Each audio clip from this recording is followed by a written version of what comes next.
आप पार्टी के बड़े नेता और दिल्ली सरकार के डिप्टी चीफ मिनिस्टर रहे, आबकारी मंत्री रहे, शिक्षा मंत्री रहे, केजरीवाल के बाद नंबर 2 इन पार्टी, मनीष सिसोदिया की दिल्ली शराब घोटाले में सुप्रीम कोर्ट ने बेल खारिज कर दी। वो बेल खारिज हुई जिसको आप पार्टी के लोग नहीं, तमाम लीगल एक्सपर्ट और तमाम पॉलिटिकल एरिना में माना जा रहा था कि उनको बेल मिल जाएगी। उनके केस के आधार पर तो हम नहीं कह रहे, पर जो खुद सुप्रीम कोर्ट का रिमार्क था, इसकी जो 6 अक्टूबर को इस मामले की जो सुनवाई हुई, इसमें सुप्रीम कोर्ट ने रिमार्क दिया था ईडी सीबीआई पे क्वेश्चन करते हुए कि दिल्ली शराब घोटाले में आपने जो एलिगेशन मनीष सिसोदिया पे लगाए हैं उसमें कोई ऐसा क्रेडिबल एविडेंस नहीं है जिसमें आप जो 300 करोड़ से ज़्यादा का रुपया जो ब्लैक मनी के रूप में आप पार्टी और आप पार्टी के नेताओं को पहुंचना गलत तरीके से बता रहे हैं, ऐसे कोई डायरेक्ट एविडेंस या कोई क्रेडिबल डॉक्यूमेंट्री एविडेंस भी ईडी और सीबीआई पे कोर्ट ने कहा था कि आप प्रस्तुत नहीं कर पा रहे हैं। और इतना कमजोर केस है ये कि ये जब ट्रायल के दौरान ये 2 हियरिंग में उड़ जाएगा। उसी सुप्रीम कोर्ट ने जिसने इतना तगड़ा रिमार्क किया था और जिसके आधार पर खुद हमने अपने इस चैनल में जो वीडियो बनाया था, हमने उसके तमाम लीगल एंगल्स की जांच पड़ताल करने के बाद हमने कहा था कि निश्चित रूप से conditional bail honourable supreme court इसमें ग्रांट करेगा, चाहे जब करे, 10 दिन बाद या 20 दिन बाद। अगली डेट 12 अक्टूबर लगती है, 17 अक्टूबर लगती है दिल्ली शराब घोटाले में। दिल्ली शराब घोटाले का हम सब लोग प्रकरण समझते हैं कि एक नई शराब नीति दिल्ली सरकार ने बनाई थी और ये कहते हुए बनाई थी कि इसमें माफियाओं का इंटरफेरेंस कम होगा और दिल्ली सरकार की आमदनी ज़्यादा बढ़ेगी। उन्होंने जो अब तक की सरकार का दारू बेचने का जो काम करती थी वो उन्होंने क्या कर दिया था कि उन्होंने प्राइवेट स्टेक होल्डर्स को दे दिया था। इस पूरे प्रकरण को हम अपने पुराने वीडियो में, आप उसके डिटेल में जानना चाहें तो आप उसको देख सकते हैं। उसमें हमने ये चीज़ भी कही थी कि पूरे देश भर में जितनी सरकारें हैं जहाँ पर आबकारी नीति है, जहाँ पर शराब बिकती है, वहाँ पर नंबर 2 का पैसा उस विभाग के पास पहुंचता है, उस विभाग के हेड के पास पहुंचता है। जांच करा लीजिए, नहीं पहुंचता है तो आप जांच करा लीजिए जहां जहां पर आबकारी नीति है, कि आबकारी नीति में जिसको टेंडर दिए जाते हैं, जिसको लाइसेंस दिया जाता है, कि वो इनडायरेक्ट रूप से वास्तव में ऑब्लाइज करता है उस विभाग के मंत्री को, नेता को, कि नहीं करता है। हर पार्टी में होता है। आबकारी नीति तो सबसे ज्यादा कमाऊ विभाग होता है सरकार का, और इसमें इस तरह का लेन देन होता है। और ये पैसा कोई ऐसे नहीं आता कि वो सीधे नेता ले रहा है, इसमें पार्टियां जिनकी होती है वो बेनिफिटेड होती हैं। आप पार्टी ने अगर इसमें कहीं से कोई पैसा दाएं बाएं तरीके से आया या किसी ने मदद की है तो हमने कहा, मैंने बोला था कि ये अगर करप्शन होता है, ये यूनिफॉर्म करप्शन है जो पूरे देश में चल रहा है, कि यूनिफॉर्म पॉलिसी बननी चाहिए कि आबकारी नीति में जो ब्लैक मनी का इन्वॉल्वमेंट है वो खत्म होना चाहिए। कोई टारगेटेड ही जांच अगर हो रही है ईडी सीबीआई की, तो ईडी सीबीआई को सारे देश पर एक यूनिफॉर्म जांच करनी चाहिए। वह अलग विषय है। इस मुद्दे पर आते हैं।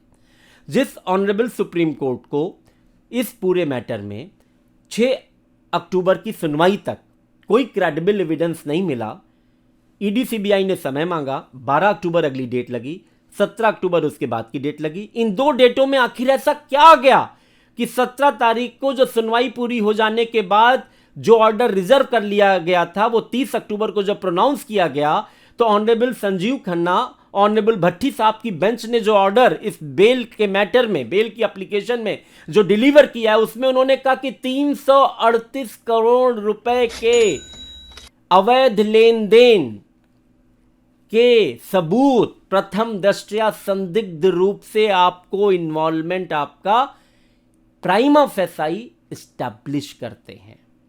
बहुत बहुत बड़ा रिमार्क है। उन्होंने कोई वर्डिक्ट नहीं दिया, उन्होंने कहा कि इसमें संदिग्धता, यानी कुछ इसमें डाउट क्रिएट होता है आपकी भूमिका के ऊपर। वो ईडी सीबीआई जिसको आप पार्टी पानी पी पी के कोस रही थी, केजरीवाल पानी पी पी के कोस रहे थे, कह रहे थे 25 पैसे तक ईडी सीबीआई को नहीं हमारे किसी नेता के पास मिले या कोई डॉक्यूमेंट्री एविडेंस मिला, 25 पैसे। उसमें ऑनरेबल सुप्रीम कोर्ट कह रहा है कि 338 करोड़ रुपए का हमें लग रहा है कुछ संदिग्ध इसमें जो है लेन देन हुआ है। कहां से आ गया भाई? ये तो हमारे पास ही वो डॉक्यूमेंट्स अभी नहीं है। डिटेल जजमेंट आएगा, हम पढ़ेंगे तो जानेंगे। अब उसकी ना कोई उसमें एक बार चार्जशीट फाइल हुई, सप्लीमेंट्री चार्जशीट फाइल हुई। 8 महीने से मनीष सिसोदिया अंदर है, 8 महीने तक उस सीडी में कोई एक डॉक्यूमेंट्री एविडेंस था नहीं। अगर होता तो वो अपोजिशन के पास होना, अपोजिशन का मतलब जो उसमें अक्यूज्ड हैं उनके पास वो डॉक्यूमेंट होता। वो डॉक्यूमेंट नहीं था, अचानक वो डॉक्यूमेंट कहां से आया? अगर आ गया तो आप पार्टी का जो एलिगेशन लग रहा था केजरीवाल से लेके संजय सिंह और मनीष सिसोदिया का कि शराब घोटाले में आप नेताओं को जबरदस्ती टारगेट किया जा रहा है, सिर्फ आप नेताओं को ही नहीं बल्कि जब से इंडिया गठबंधन बना है तो इंडिया गठबंधन में शामिल 28 पार्टी के तमाम बड़े बड़े नेताओं को केंद्र सरकार इन 2 एजेंसी का दुरुपयोग करके पॉलिटिकल वेंडेटा, राजनीतिक प्रतिशोध की कार्रवाई के तहत इन 2 एजेंसियों का दुरुपयोग करिए। एलिगेशन ये आप पार्टी के बड़े नेता भी लगा रहे थे, दूसरी पार्टी के लोग भी लगा रहे थे जो आप पार्टी के सपोर्ट में आ रहे थे। सिर्फ आप पार्टी का मामला नहीं है।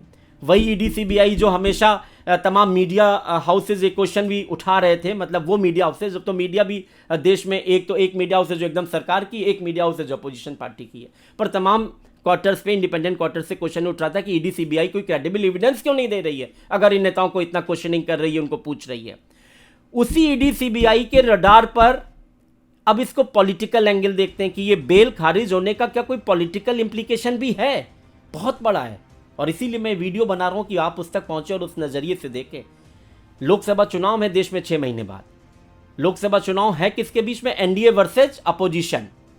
अपोजिशन बचेगा भी चुनाव लड़ने के लिए? बहुत बड़ा प्रश्न है। कौन अपोजिशन बचेगा अगर ईडी सीबीआई का जो आज मॉरल बूस्ट हुआ है, जिसपे इतने एलिगेशन लग रहे थे, 121 अपोजिशन के नेता ईडी सीबीआई के रडार पर हैं। सब बड़े नेता, सब पार्टियां, कांग्रेस के बड़े नेता, टीएमसी के बड़े नेता, डीएमके के बड़े नेता, सपा बसपा की तो बात ही छोड़ दीजिए, वो तो वैसे ही एक कमजोर गोट है, जब चाहेंगे तब अपना दबाव बना लेंगे। तमाम केसेस पुराने अतीत में चल चुके हैं दोनों पार्टीज पे। बसपा तो अब उनके गुड फेथ में बताते हैं कि भाई सरकार के साथ गुड फेथ में, ये बात जो पॉलिटिकल सर्किल में होती है। और सपा भी खुलकर अपना एक कंस्ट्रक्टिव मूवमेंट कर रही है उत्तर प्रदेश में, पर कोई ऐसा बहुत नैरेटिव, मतलब बीजेपी के खिलाफ कोई बहुत तगड़ा नैरेटिव सपा भी नहीं दे पा रही है। कुछ ना कुछ ईडी सीबीआई का हो सकता है इसमें, भाई लोग कहते हैं कि हो सकता है। अब आप इसमें कितनी पार्टीज बनती हैं? उद्धव ठाकरे का गुट है, संजय राउत का हाल आप जान ही चुके हैं, जेल में जा चुके हैं। डीके शिव कुमार कर्नाटक में। साउथ में आप देखिए, साउथ में भी बीजेपी कमजोर है, तो उसने साउथ में जितनी रीजनल पार्टीज है सभी नेता ईडी सीबीआई के रडार पर हैं। चाहे वो कविता कुमार हो, वाईएसआर की पार्टी की हैं।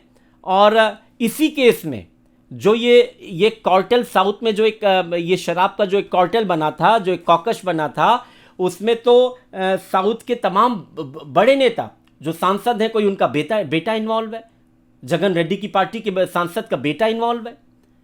और डीके शिव कुमार कांग्रेस में कर्नाटक से इन्वॉल्व है। अशोक गहलोत जो कि राजस्थान में चीफ मिनिस्टर है, उनके भाई और बेटे वो भर्ती घोटाले में इन्वॉल्व है।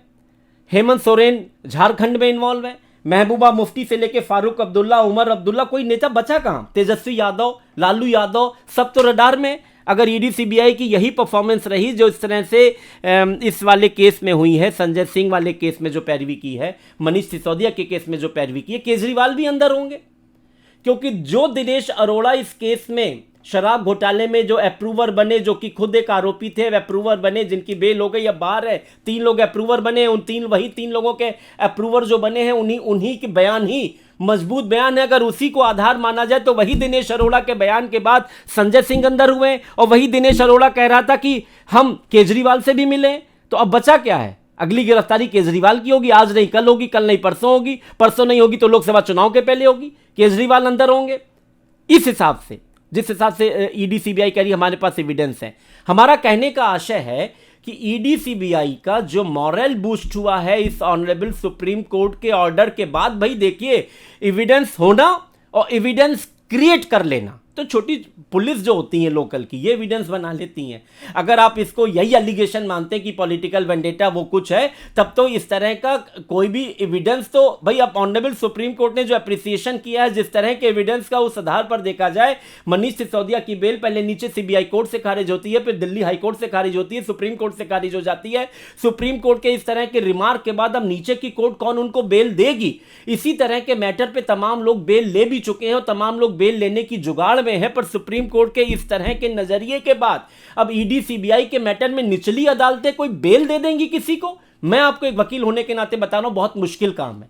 केस बाई केस सबका मेरिट अलग होती है, पर एक जनरल परसेप्शन है कि अब ईडी सीबीआई के मैटर जाएंगे सुप्रीम कोर्ट तक, यानी 8-8 महीने 7-7 महीने बेल मिलनी नहीं है जो जेल चला गया, और 6 महीने बाद चुनाव होने।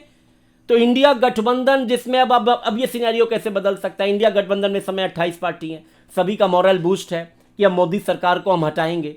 मोदी सरकार के खिलाफ पूरा माहौल बनाने के लिए उन्होंने रैली तक करने का अपना सब सिनेरियो बना रखा है। अब आप बताइए, कमलनाथ की जो लीड कर रहे हैं कांग्रेस को, वो सरकार बनाना चाह रहे हैं। कमलनाथ सरकार जो बनाना चाह रहे हैं, उनके ही नेता, उनके ही जुड़े हुए परिवार के और उनसे जुड़े हुए तमाम लोग ईडी सीबीआई के रडार पर हैं। अगर वो सरकार बना भी लेंगे या वो लार्जेस्ट पार्टी बन भी जाएंगे, तो क्या ईडी सीबीआई जब उनके नेताओं को अंदर करेगी तो क्या वो सरकार बनाने की स्थिति में होंगे? अशोक गहलोत अगर सरकार बना भी लेंगे तो क्या सरकार बनाने की स्थिति में होंगे, चलाने की स्थिति में होंगे? क्या झारखंड में सिनेरियो नहीं बदल सकता? 8 ऐसी पार्टियां हैं जो पहले एनडीए का घटक रह चुकी हैं, उन 28 में अगर 8 दल वापस उधर चले गए अपने आप को बचाने के लिए, क्योंकि हमाम में तो सभी नंगे हैं, करप्शन के चार्जेस सभी के खिलाफ हैं, और निश्चित रूप से कुछ ना कुछ क्रेडिबल एविडेंस भी ईडी सीबीआई के पास होंगे। इसमें भाजपा नेता भी दूध के धुले, ऐसा भी नहीं है। 6-7-8 भाजपा नेताओं के खिलाफ भी जांच चल रही है। और कांग्रेस पार्टी क्या कहती है? कांग्रेस पार्टी कहती है अगर हमारी सरकार बनी तो जो हम लोग जिस तरह से दौड़ रहे हैं, ऐसे हम सत्ताधारी नेताओं को दौड़ाएंगे। यानी सबको मालूम है कि हम भी नंगे, नंगे तुम भी। अब इसका क्या पॉलिटिकल इंप्लीकेशन होगा ये तो भगवान जाने, पर इतना है कि ये जो चुनाव फरवरी में अनाउंस होंगे लोकसभा के, उसके पहले सिर्फ मनीष सिसोदिया, संजय सिंह ही नहीं, केजरीवाल जी भी अंदर जा सकते हैं। कम से कम 15-20 बड़े नेता अंदर जा सकते हैं। 8-10 पार्टी खत्म होने की स्थिति में आ सकती हैं, या वो अब क्या करेंगी कि तुरंत पाला बदलने की पोजीशन में आएंगी। तो देश की राजनीति में एक नया परिदृश्य आ सकता है ऑनरेबल सुप्रीम कोर्ट के इस ऑर्डर के बाद। हालांकि ऑनरेबल सुप्रीम कोर्ट के जो भी ऑर्डर होते हैं वो कानून के दायरे में होते हैं, उस पर टिप्पणी करने का हमारा कोई मकसद नहीं है, पर देश की राजनीति इस तरह के निर्णयों से बनती और बिगड़ती है।